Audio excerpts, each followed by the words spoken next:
StoryHInge, Episode 49. Sean Douglas, Master Resilience. When I wrote my book, that was it. You know, everybody has a story, and how you tell your story is so incredibly important. It is so important. Welcome to StoryHinge, where we unfold more meaning and value in everyone's personal story. At StoryHinge, we explore foundational ideas and beliefs through diverse personal stories in order to discover more meaningful paths, greater happiness, and accelerated growth in one's life. We believe everyone has a beautiful story to grow. Now here's your host, Jason Badari. All right, so excited today again to have this time to be here with Sean Douglas. Now, Sean has a background, an interesting one, some challenges early in his life from physical abuse and some challenges growing up. Sean later joined the military, developed there, and even became an Air Force basic trainer. After that, still found some challenges, even to the point of suicide.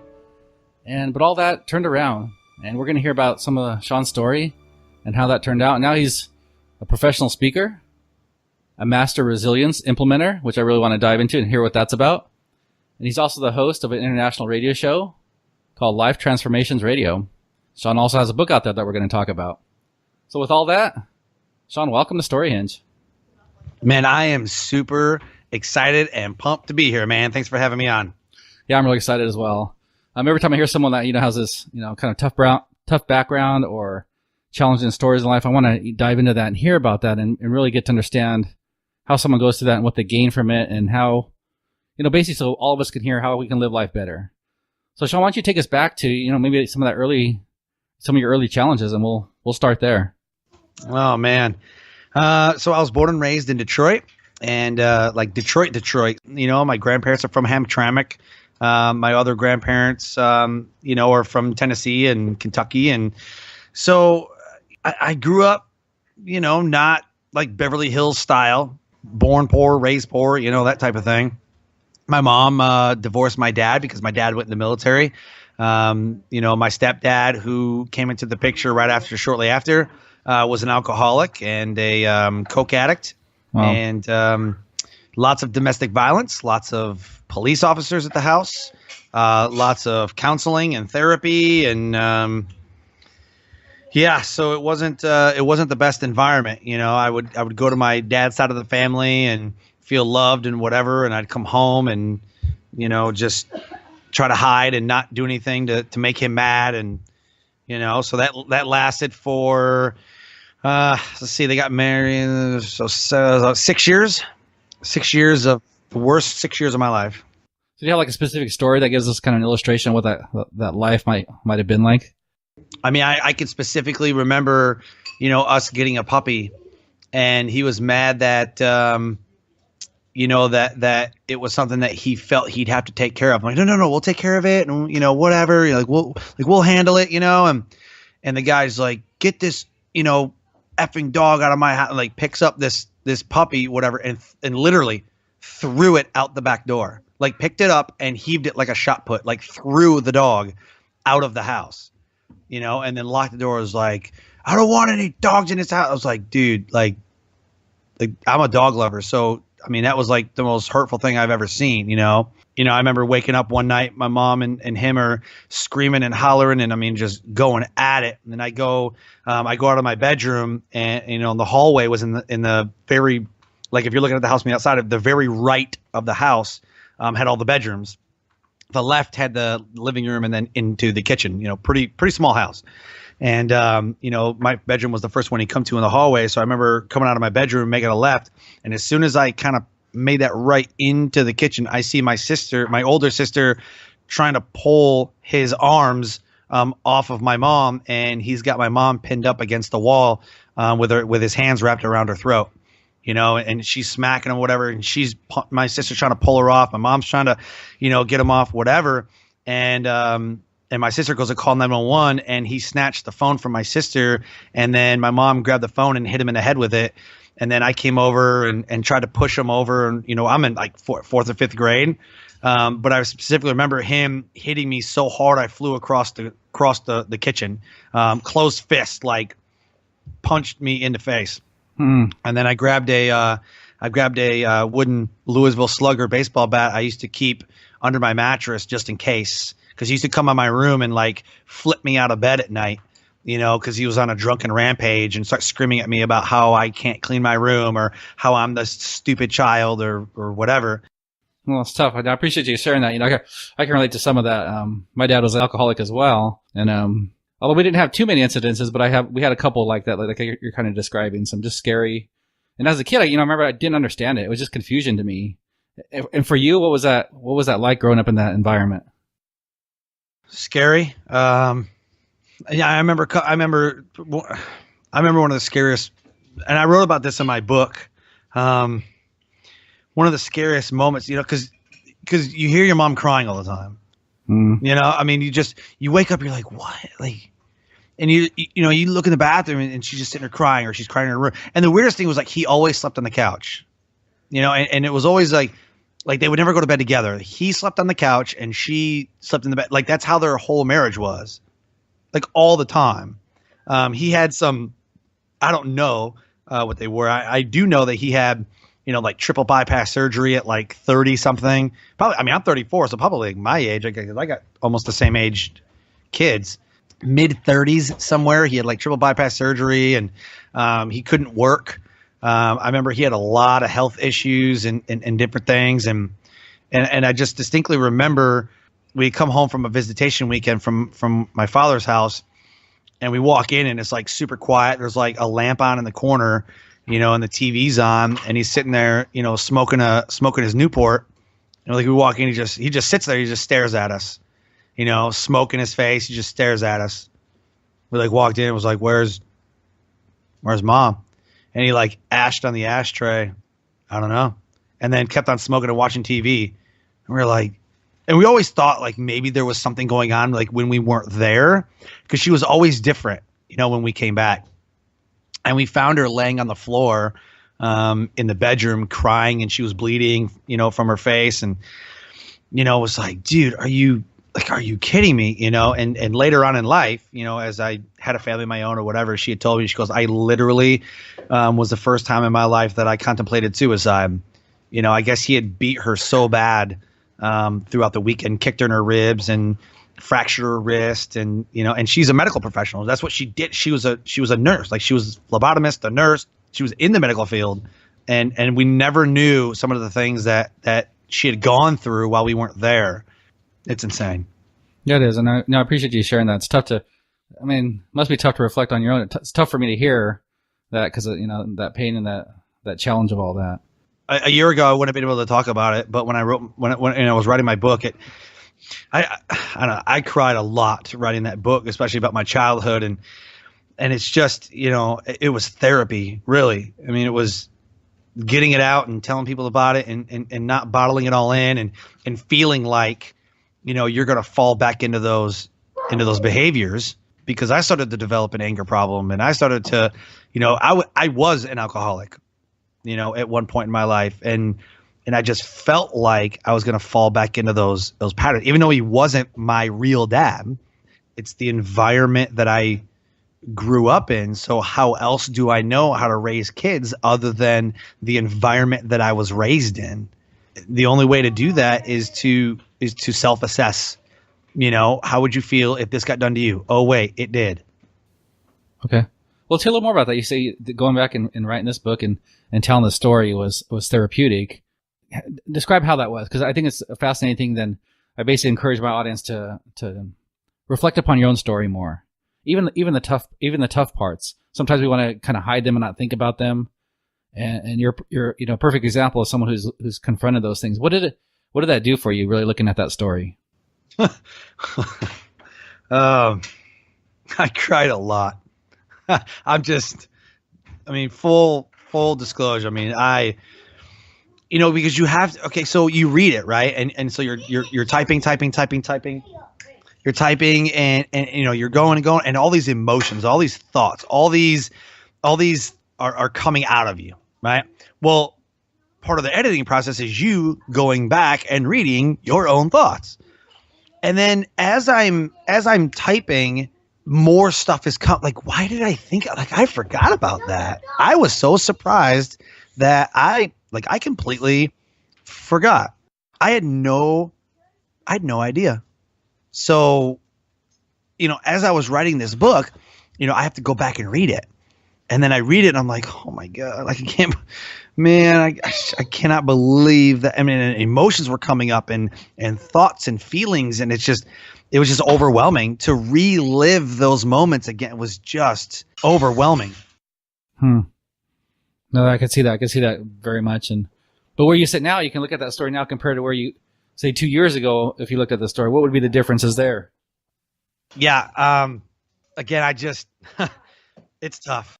But it sounds like you're at more peace with it now. At least you can talk about it and think about it. And you're not crying yet. So I mean, sounds like there's some progress there. So yeah, okay. So I'm trying to put into words when I was editing and reading, and even my younger sister, my younger sister's parts of the book she wouldn't even read because it's just too.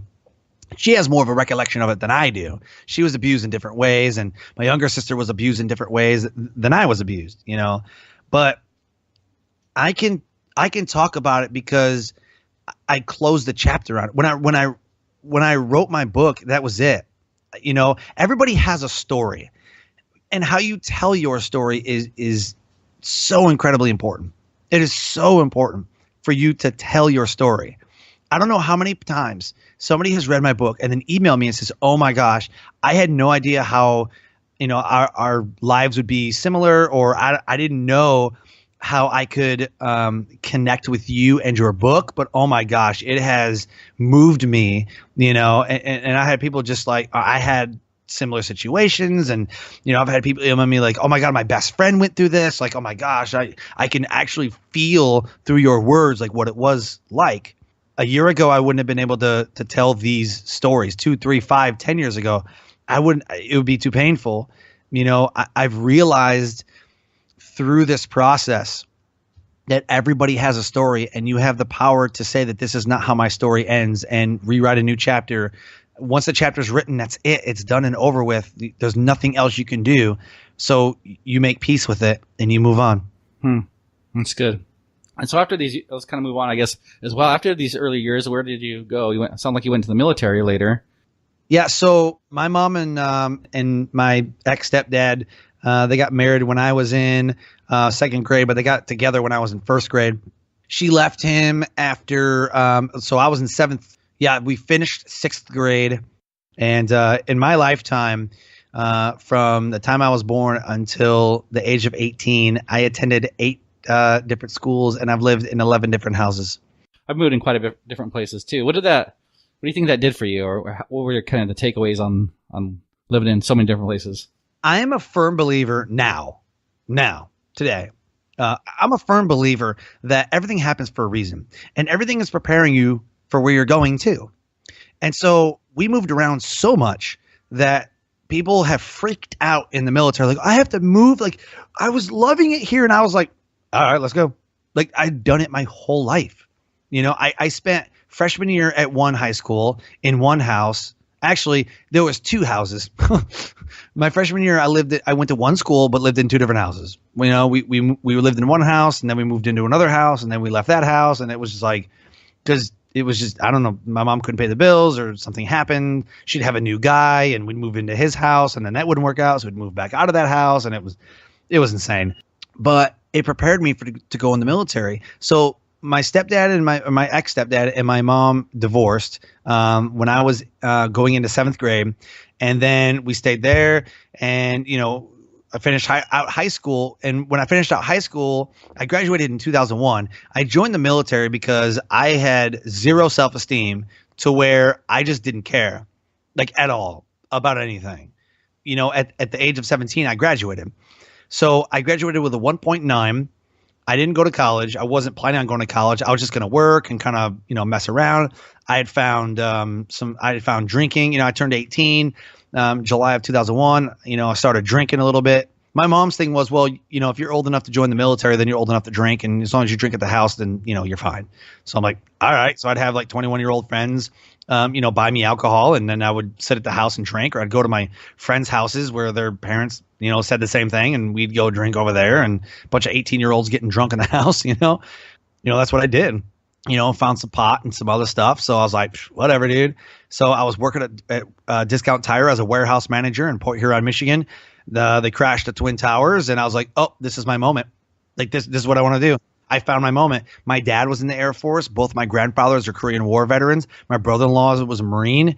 I had other family members that were in other branches of the military. I was like, this is what I got to do. It's a family thing. Got to do it. That was the pivotal transitional moment where I said, you know what? Enough is enough, and this is what I want to do. This is my moment to shine. And, I literally felt like I never had a purpose in life. I never had any value. I was always told that I was worthless. I was always told that I wasn't going to amount to anything. I was a piece of crap. You're not loved. Nobody likes you. Like, that's what I was told my whole entire life. So I hung out with people that were worse than me to make myself feel better. And yeah, I joined the military. And so what were your thoughts about going into the military? 9/11 happened, and you're thinking what as you go into the military? That this is purpose now. This is my purpose. Like, this is what I want to do. Absolutely. This is what I want to do. I always thought about going in the military, and my mom was like, I don't know, like, if you really want to do it. My dad was like, yeah, dude, you have to. Yes, do it. Because he was in the military. But my mom was like, don't do it because, you're trying to find love for your dad. I've tried to please my dad my whole life. It's just never going to happen. Yeah, I've come to the realization, he's going to do what he's going to do. You know what I mean? And he can tell me he loves me all day, but if you don't show it, it's just words, So my dad and I really don't have a relationship anymore. It's kind of sad. I don't understand it, but I'm sure he does, love me in his own way.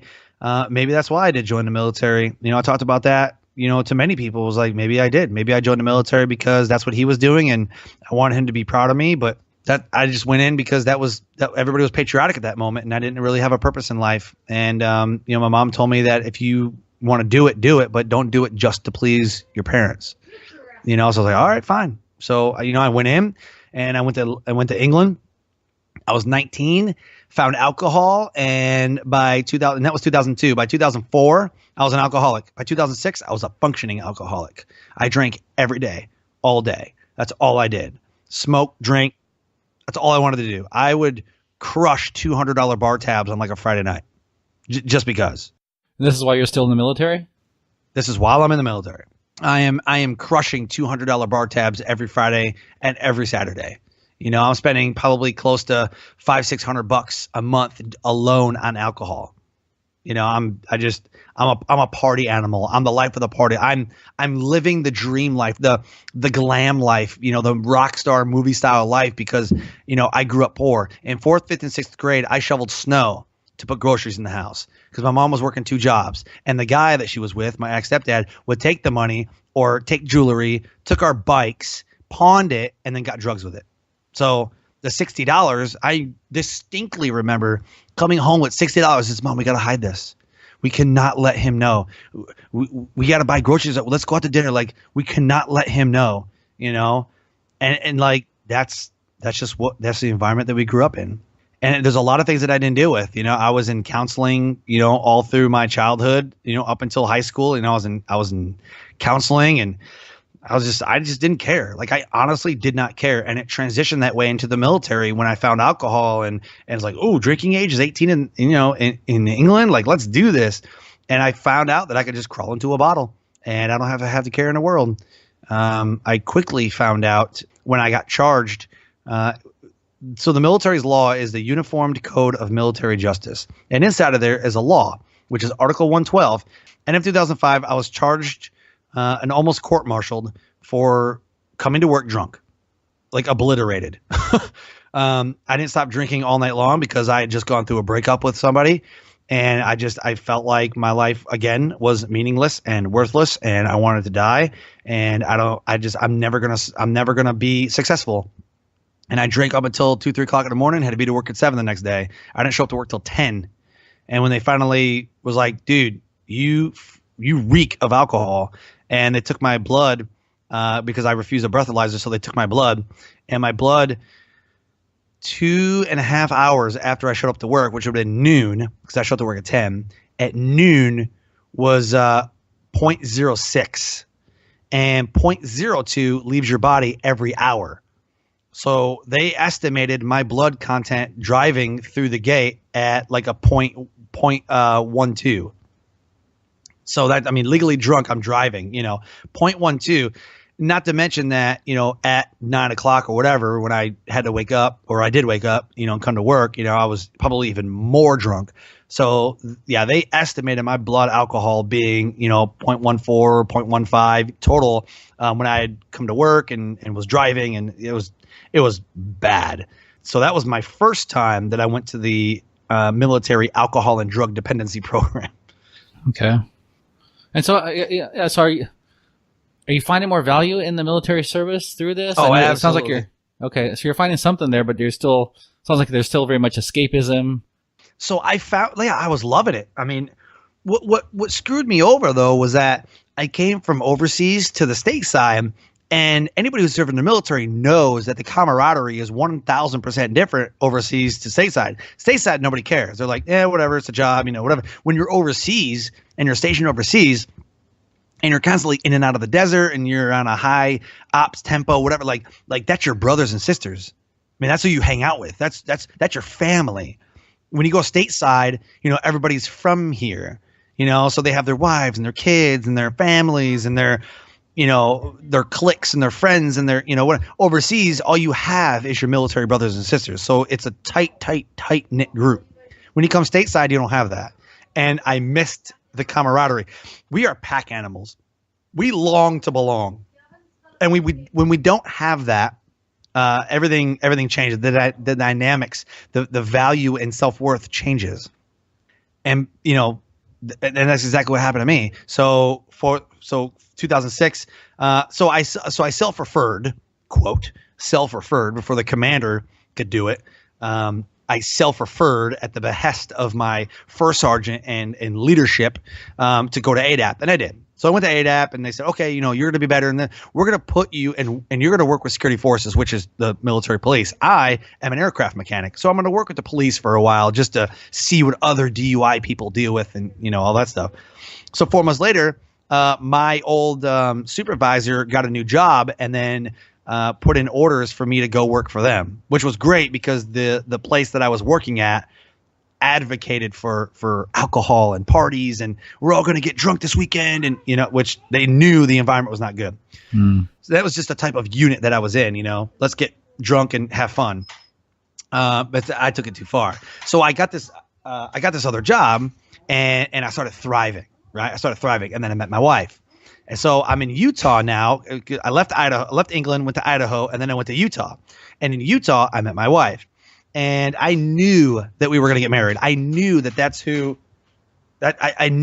what we were going to be. I knew we were going to be together. There was no other way about it. She didn't think so, but I knew we were going to be, and I told her, I was like, oh, you will be mine. You will be mine, but she knew how I was, having, different dates and drinking all the time, and so in 2007, my house burned down. I had a St. Patrick's Day party, and my house burned to the ground. Lost everything. That was a moment where I was like, maybe I need to not drink anymore, like forever, and I lost almost everything. There's a first part of the house had a family room, whatever. That was all brick. Like that was pretty much the only thing standing. Upstairs was leveled. It was gone. That was all on fire and gone. Everything collapsed onto the garage, so that was gone. Really, the only thing that was left standing was the bricks. This was from drinking then? That was from partying? This was from partying. I had about 100 and some odd people at the house. Thought I was old Billy, kingpin, whatever. And fights broke out and different things happened. And then my house got set on fire and it just escalated out of control really bad. And they concluded that there was a bunch of people at the party that got in a fight with this other group of people. And the one group of people set my house on fire. So I was too drunk to even realize what was going on. Yeah, I got, people called the cops and fire department, and they all came. And yeah, that was an ugly situation. The military was like, look, you probably should go. So they were going to kick me out because I lost my house. And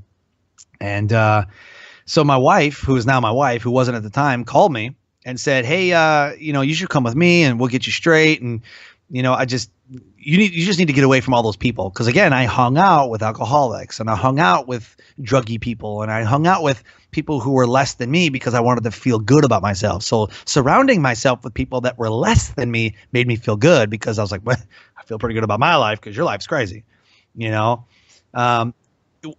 What's crazy about that is through all of this, I was building a successful DJ business. I was DJing clubs and bars because that's where I spent most of my time. I was doing weddings and graduation ceremonies and parties. And I mean, out of this bar club life birthed a DJ and event planning business. And I was super, super successful at it, which blew my mind when I look back on it. I'm like, how did I ever build a business? But because I had a lot of contacts through parties. So, and that's how I built my clientele. It's interesting. It's interesting to hear that, talk about the kind of that tribe influence on you and the negative impacts of that. But like you're talking about now, it's also, there was some upside that you had these connections and we're starting to build business out of it. How about in terms of your thoughts at this point? It sounds like at 2007, your house burned down, coming out of the military, things, are you changing some of your thoughts and like where you think you might want to go with your life? Or, what's kind of your vision, your goals at this time? So I stayed in a hotel for 2 days and then, my wife asked me, like, hey, just come stay with me. We'll get you, squared away. Cause she's from there and we were friends already. And she said, just come stay with me. And, my mom will help you. And like, we'll get you squared away, whatever. Cause she didn't want me sleeping in my car. Cause I told him like, I have no idea where I'm going to live. Like I literally didn't have any money. I probably had, I don't know, a couple thousand. Like that was it. Maybe a down payment on an apartment is all I had. Like, and that was it. So she was like, just come stay with me. And so we ended up getting together like 4 months later. We ended up, getting together and having a relationship and I'm living with her at the time. And it was pretty easy move-in because I lost everything. So I had a bag of clothes to my name, a couple dishes, maybe something that didn't get broken, but not a lot of stuff. And so, in July, and this happened, you remember St. Patrick's Day, right? So here's the thing, July of 2007. So about 4 months later, we got married. 4 months later, we'd known each other, over a year, dated for 4 months and said, let's just get married. He's like, yeah, let's do it. So I don't know if I was like her personal project, like she's going to change me, whatever, but things were going pretty good. Like I wasn't drinking as much. I started scaling back who I was hanging out with. I wasn't like being all crazy. Like I was becoming a family man. Like she already had, a young son. So it was, I was becoming a family man, and I was like, this is it. Like, this is what I've been waiting for. Like someone to ground me, And so we got married. And then in 2008, we got divorced because I started drinking again. I had friends. I reconnected with those friends that I had. They came over for UFC parties. We'd get rowdy and, pretend like we were UFC fighters because we were like super, super drunk. And it was just, it got ugly again. It got super ugly. And my wife was like, I am so done with this. And we argued and fought all the time. And in December 2008 was pretty much like we were getting divorced and she was living somewhere else and I was by myself. And at that moment I put a gun in my mouth. I was like, I'm done. I'm just so done. I don't want to live this life anymore. I screw up everything. I mess up all the time. I can't make decisions without screwing something up. I can't even hold a relationship. I'm drinking again, drinking Jack Daniels. So I put a gun in my mouth. I'm like, I'm done. I'm just done. And what stopped you? Or what didn't happen that we're still talking today? So I got a phone call from my dad, who I haven't talked to in like a year. So I get a phone call and he's like, what's going on with you? I'm crying and I got a gun in one hand. I got a bottle of Jack Daniels in another. And I just told him like, dude, I'm done. Like, I'm just so done. I don't want to live this life anymore. I screw up everything. I'm getting kicked out of the military. My wife left me, took the kids. It's just, I can't do this anymore. I don't want to be a failure anymore. And he's like, you know what? You need to hang up the phone. Compose yourself, hang up the phone and call me back. And hangs up on me. I'm like, who does that? Hmm. You have a gun in your hand. Go ahead and hang up on me. Yeah. You know, like who does that? So my dad was a first sergeant at the time. So he's dealt with suicide stuff.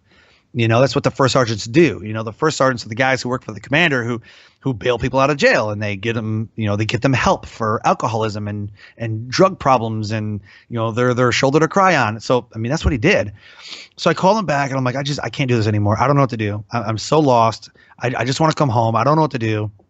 So he told me, he's like, you need to go talk to the chaplain. I was like, oh, curse God. If God loved me, he wouldn't put me through all this crap, you know, curse God and, you know, all that. Mm-hmm. And, you know, he's like, dude, you got to do it for you. And, you know, he gave me all these pep talks about, you know, me being in the military and all the cool stuff that I've done, and all the cool places I've been, and, you know, just talking to me like a first sergeant, you know. And I was like, I don't know what to do. He's like, you need to go talk to the chaplain. So I was like, all right, whatever. So I poured out the bottle, you know, put the gun away. I said, I remember this distinctly. You know, I was on my knees and I said, God, I'm going to give you one more chance.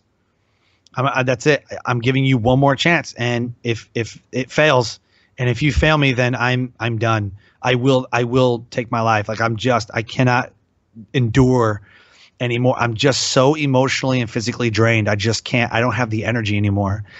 So anyway, cried myself to sleep, and I was just praying and hoping and wishing that something would be different. And I woke up the next day, and you know, it was Christmas Eve was the day that I was going to take my life. Christmas Eve of 2008. So on Christmas, I woke up, started talking to some family members. I said, okay, this is it. Day one of the new life. Like this is going to be it, you know? And, you know, I talked to my mom and everybody, and I was like, you know, this is what's going on, and my life sucks, you know, and all that. So, the next day we came back to work. It was like 2 days later, came back to work. First thing I did, 8 a.m., I was in the chaplain's office. I explained everything to him and just unloaded on him. He was like, holy crap. Okay, so you need to go back to the alcohol and drug dependency program, number one. And so I had like weekly visits with the chaplain, weekly visits with mental health. And about 4 months later, I was alcohol free. I wasn't smoking. I was actually trying to find ways to be a blessing to people. I was calling people as part of the, you know, that 12 step, right? Like making amends to people, like, hey, I screwed you over. I'm really sorry. Mm-hmm. You know? And one of the things my commander said, dude, you have a powerful testimony. Like literally you've made a 180. Like you're an amazing worker. You're not drinking. You've helped other people quit smoking, and you're, you know, you're pretty fit because you're going to the gym and you're getting your life right and you're eating right. And I was like, dude, I feel amazing. Like I had a new lease on life. I still did not trust God, right? But I was like, whatever happens, happens. You know, I'm just going to be open and honest and whatever. And I was reading books and just changing my life. And he said, dude, you have a powerful testimony. You should go be a basic training drill instructor. I'm like, are you kidding me? Like me yell at somebody? Like there's no way I could be mean to somebody. Like there's no way, you know, and I don't want to talk to nobody. Like I have my own things to deal with. So I applied and I got it. And I became a drill instructor. So I went down there for 7 weeks of school. And at that point, we had our divorce day. Like our divorce is going to be final. And I called my wife and I said, hey, I want to meet with you. I'm going to go to Texas and I'm going to be a drill instructor. And I think we should make this work. Like I really think we should get back together and make this work. And we've been separated for months, you know. And I said, I really think we need to make this work. So we met and she's like, hell no. I don't want to talk to you and I hate you and all this other stuff. And I was crying and begging and I'm like, please, like just what, like, well, it'll be different. I swear it'll be different, you know? So I went and been a drill instructor, and then she moved to Texas with me, and I unlocked a passion and purpose in my life I never knew existed. I fell in love with speaking and training and coaching and like everything. I loved it and I was good. I was so good at it. And I spent 4 years of my life immersing myself in public speaking and what does it take to be a trainer. And the downside is in 2011, because I found a new addiction. What I learned was that when you get rid of one addiction, a new one forms. Just because you get rid of drugs or alcohol, whatever, doesn't mean you won't be addicted to someone else. I became a workaholic. I had to work all the time. I love my family and we got along great, but we started arguing again and we started fighting. So in 2011, we separated again. We separated for 4 months in 2011. I said, screw it. I'm done. She just doesn't get me. I blamed her. I was like, she just doesn't get me, whatever. And everybody I talked to was like, yep, sound like an addict. It's everybody else's fault. Let's dive into that a little bit. This addiction type of thing so it was alcohol before, and like you said, you substitute with work. I guess as you look at that and look back on that, what were you trying to fulfill something that you were missing in life? Was it? Yep. Okay. That's exactly what it was. I didn't know it at the time, but now that I'm smarter and I'm more educated, and that's exactly what it was. There was a hole that wasn't filled. I thought it was maybe my dad. Like, I never felt appreciated by my dad. I never felt loved by my dad. I didn't go to bed every night with hugs and kisses and sunshine and rainbows. I was told to get to your room before I beat you.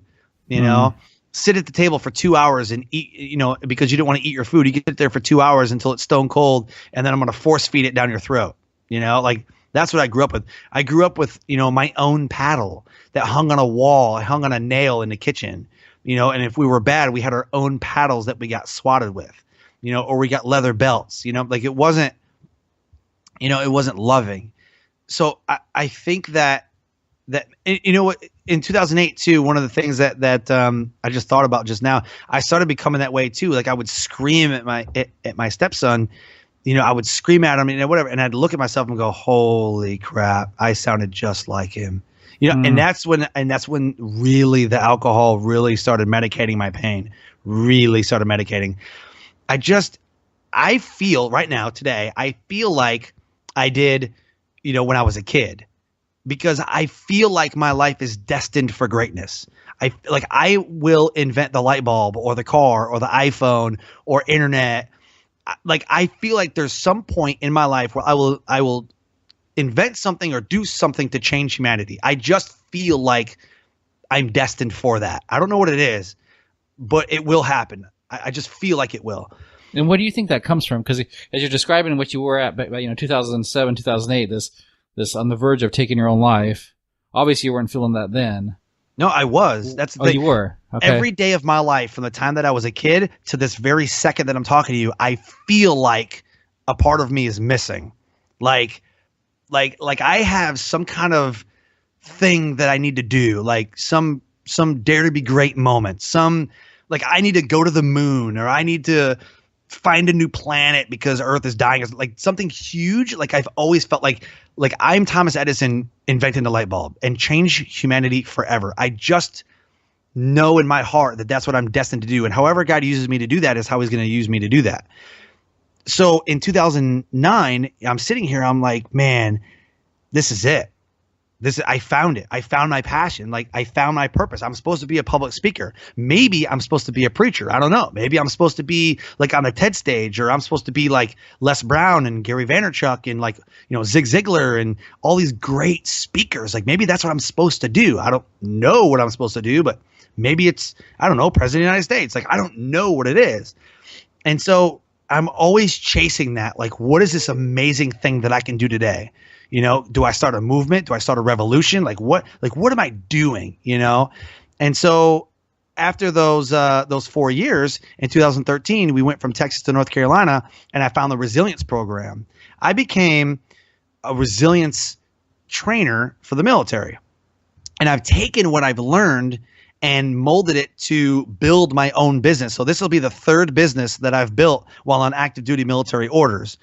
And the resilience training that I do is mental, physical, social and emotional, and spiritual resilience skills. These skills empower people to withstand, recover, and grow through the face of adversity, stress, and life's changing demands.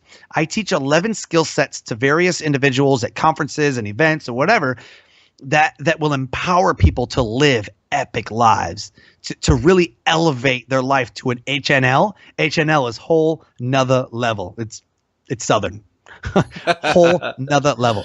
My pastor at our church always talks about, taking life to an HNL, and like HNL, that like we're always discussing, like, how can we go HNL, pastor? How are we going to go HNL? He's like, I don't know, but God's going to do it, and it's just so funny. So in 2014, I literally remember this day, I surrendered my life to Christ and says, you know what? It's yours. I'm done. Because my wife and I, again, right after the deployment, actually, yeah, right before the deployment, I deployed, with the Air Force, and we were done again. Again, we were done. It was like, dude, I just can't keep going back and forth with this. I'm working these crazy hours, and I found my passion with speaking, and I'm speaking at different high schools and this, and now I found resilience. And she's like, you just always find something to do. Like, you don't even put this much effort into our marriage. You don't put this much effort into the family, but God forbid, everybody else gets your time. But that's what we argued about. And so, we were separating again, but I was deploying. Come to find out, she's pregnant right before the deployment. Like, crap. All right. So the whole deployment in 2013, she is by herself and pregnant. I come back 4 days before the baby was born. During that deployment, she found a church to go to, and she begged me to go to the church. I'm like, oh no, whatever. Like, I don't need to go to church to believe in God. And, I was like that. Well, in July of 2014, I said, and it was crazy because it was around like our anniversary. So 7 years later, she's like, you will go to this church. I'm like, fine, I'll go to church. Within 3 weeks of going to that church, I just raised my hands and I was like, you know what? My life is yours now. Like, I just surrender. I can't control this anymore. I'm so emotionally drained. I figured that the baby that we would have together would draw us closer. I was 1,000% wrong. It was her and I coming together in Christ that brought us closer together. And now I just can't imagine my life without her, like, ever. And I still struggle. I still battle. I'm not a success story. I still battle every day. I did 2 radio shows a day. I did this one, and then I found time to make dinner for everybody, and so, cause she's pregnant right now, like we're literally 2 weeks away from our next baby, and I still find time to do these things, but I'm still mindful that she still doesn't like me to be so immersed into my passion and purpose that I forget the family. And I really need to be reminded of it sometimes. That's just, I have an addictive personality. I'm all in. Yeah. All right, Sean, you got a lot of, I got questions for you on this because you shared some awesome story there. Hit me. Well, first I want to hit, this finding Christ. Can you describe that and how that changed for you? What did that do for you? For someone to be unfamiliar with that, what we heard that term finding Christ or giving your life to Christ. What was that like? We were in church, doing our worship song, and so we go to a church where it's like we listen to like Christian music songs, like from Elevation and Hillsong and Newsboys. And we're like Christian rock, not the like Catholic stuff that I grew up with, where it's like, all bells and Latin or I don't know what it is, but you get into it, and you're like, wow, this is amazing. And I heard songs and I was singing along and I just felt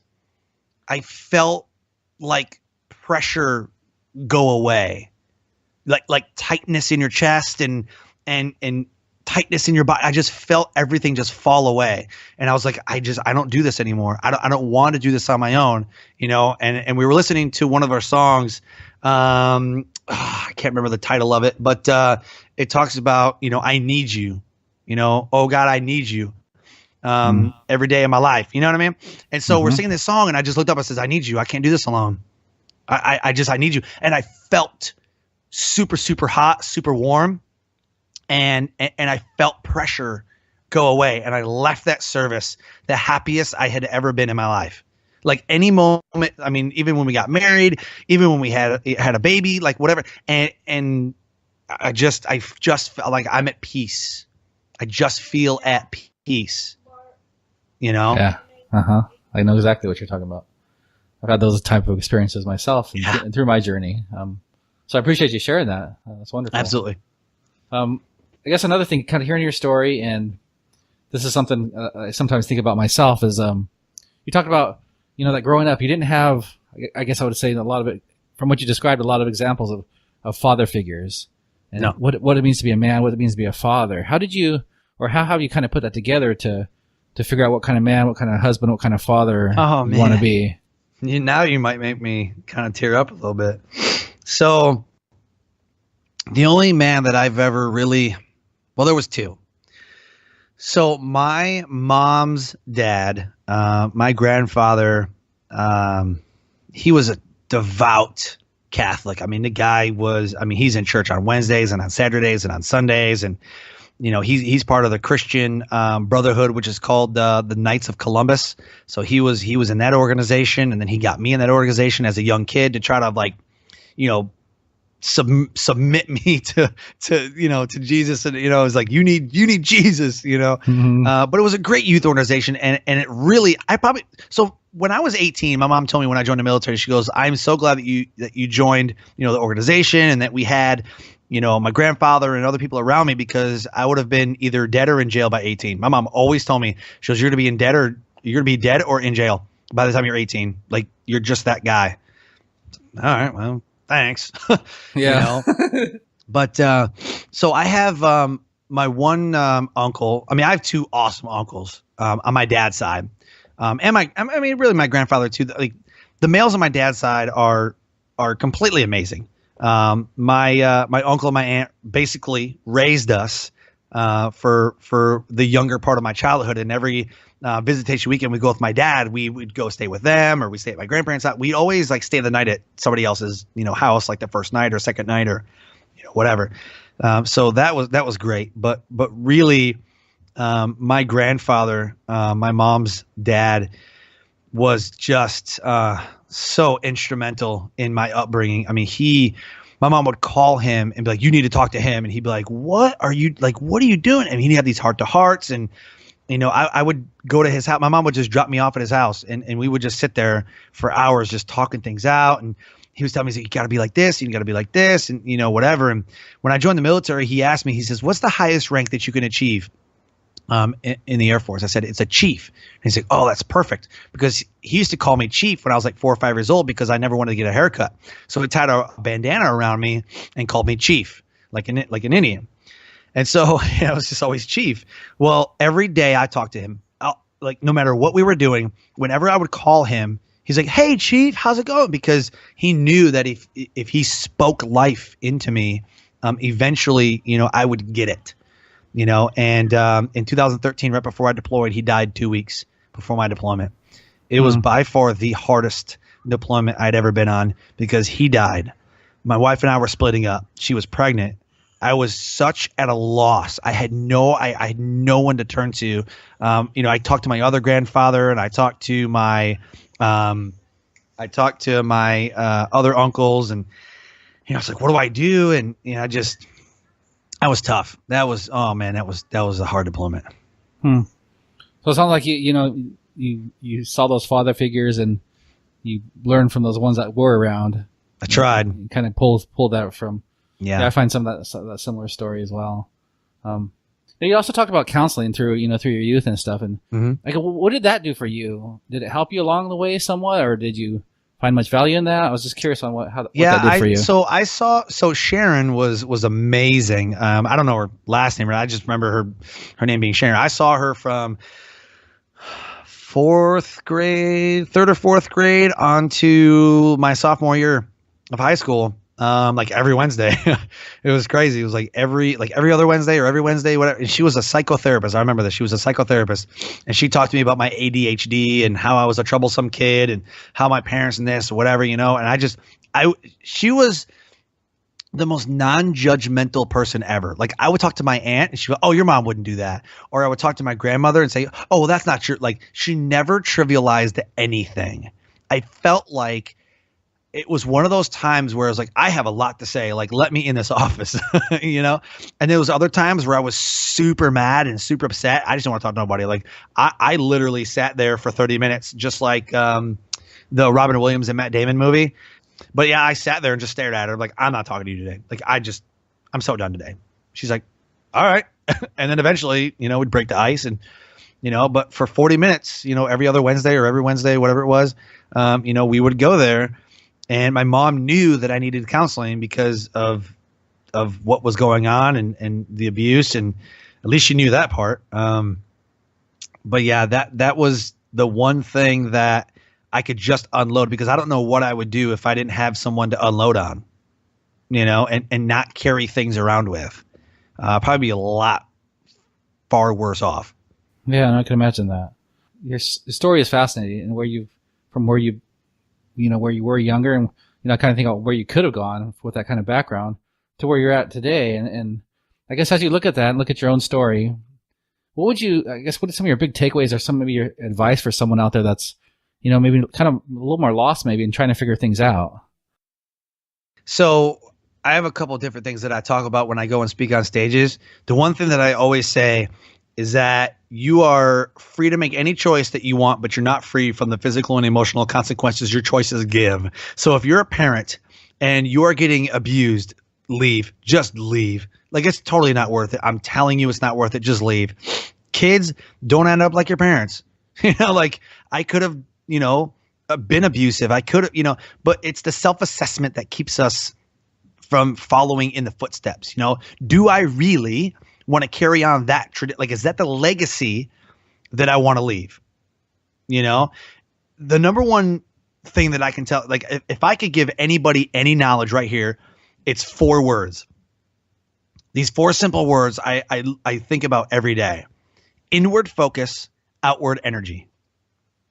Inward focus, outward energy. Look in yourself every day, and are you pleased with yourself? If not, why? Figure it out. Look in yourself and say, am I happy with the decisions that I have made today? Because yesterday is gone. The problem is people put a mailbox and an address on it and say, this is where I'm living. This is how I'm always going to be. And that's where they live. The past is a place of reference, not residence. So move on, write a new chapter, close that book. And then, it's so imperative that people get that. Right? People pull worry from the future and live that worry today. Today has enough worry and enough stress already. I don't need to bring more in.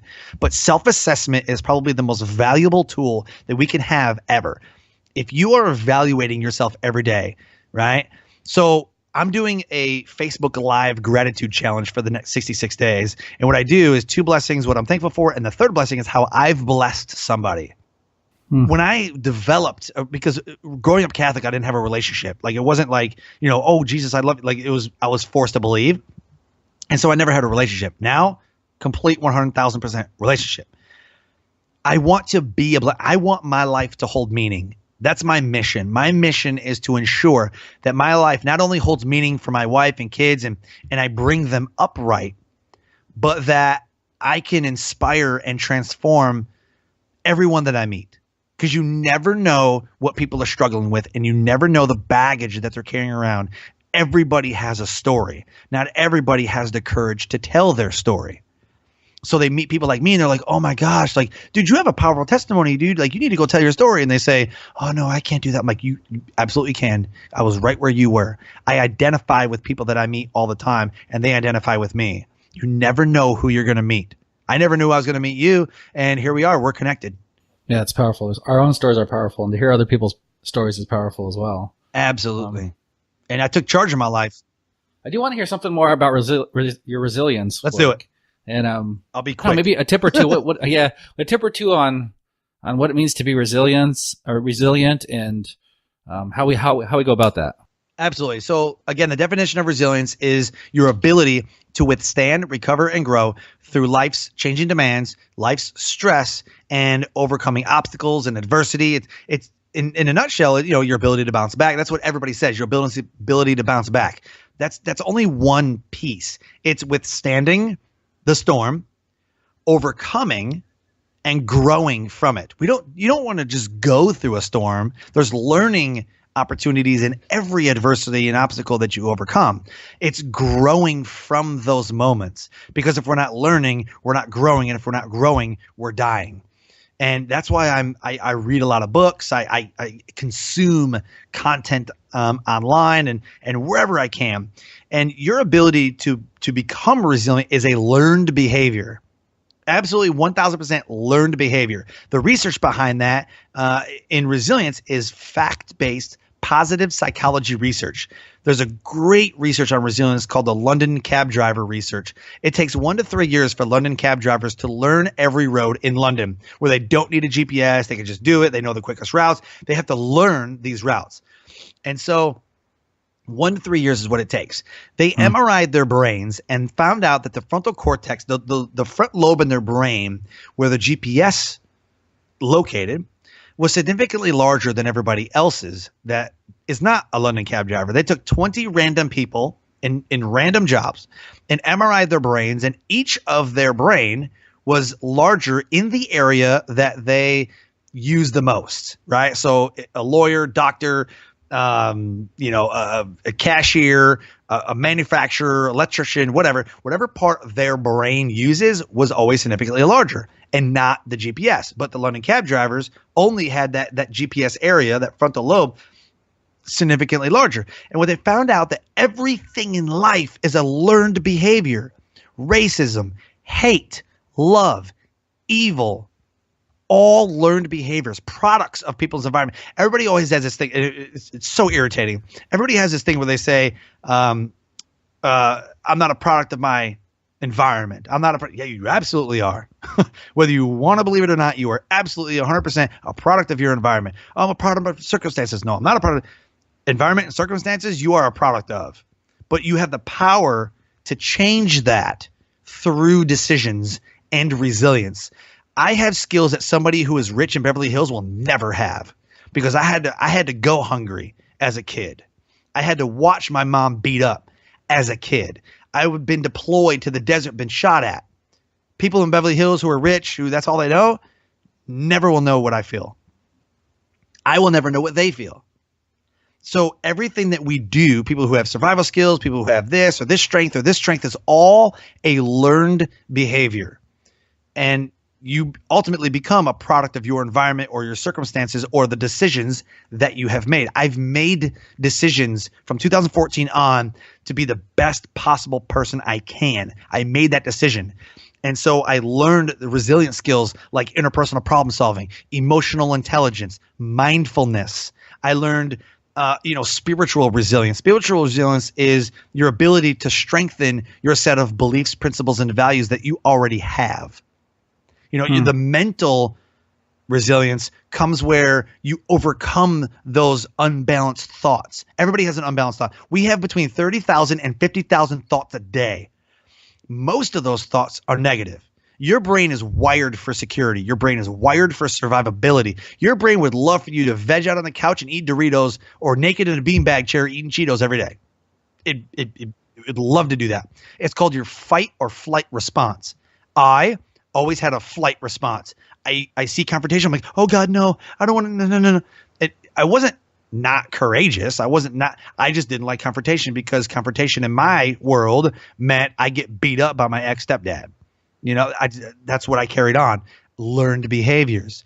As I got more confidence in myself, I started standing up for myself. And now, I've got a lot of confidence. I'm energetic and full of life, because that's the environment that I've cultivated for myself. I try to do that for my kids too. I encourage, creativity and love and, whatever is best that I can, that I know how, but me and my wife, we don't do it alone. We have constant talks about parenting, but the resilience skills like gratitude, counting blessings, right? Having a goal, having a mindfulness way about things, being in a state of awareness. A lot of people just go through life banging into things. They're not aware of the obstacles. They're just going through life, just bumbling all over the place. But step back with a 10,000 foot view and look at how mindful you are of how you view yourself. The best thing I can say about resilience is self-love. Self-love has to be at the core of your spirituality. If you don't love yourself, then you can't love anybody else. If you can't fix what's going on inside you, you definitely can't fix what's going on around you. That's good. Sean, that's been, a ton of value that you shared with us. Let's make sure if people want to connect with you, where is the best way to connect with you? Yeah, so I've got a bunch of Facebook pages. If you go to facebook.com/Sean, SEAN, Sean Douglas Speaks, that's my speaker page. My business page is The Success Core, Core is CORPS. I'm on LinkedIn. My website is thesuccesscore.com. I'm everywhere. Like, I would love to connect with people. I'd love to give value to people, teach you some resilient skills, whatever it is. Pick up a copy of my book.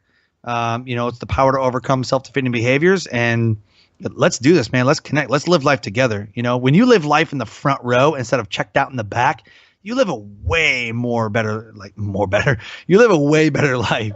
You live, full out, and experience everything. The way that resilience works is that you have an additional appreciation for beauty and excellence. When you have an appreciation for beauty and excellence, you see the good in every situation. Most people just see negative and move on.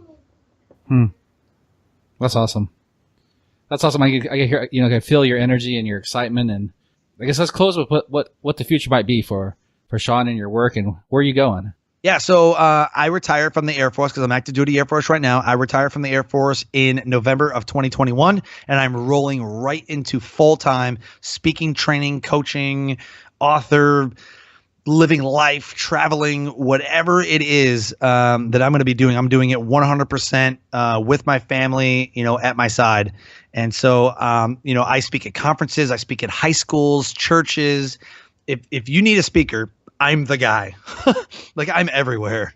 All right, Sean. Well, a big thanks for spending time with us here at StoryHinge. And, Absolutely. Wishing you the best, and we'll keep in contact. Absolutely, man. Thank you so much for having me. All right. Well, thank you, Sean, for spending time with us. And thank you to everyone out there. I want to encourage you to subscribe to the podcast, share it with others. We'll continue to bring you more valuable content about story. And we'll be getting a little more into story and storytelling in these coming episodes. All right, you guys have a great week. We will catch you next week. Thank you for sharing with us at StoryHinge. We hope this time together has added more goodness to your journey. Until next time, onward and upward, and may your own story continue to grow more beautiful.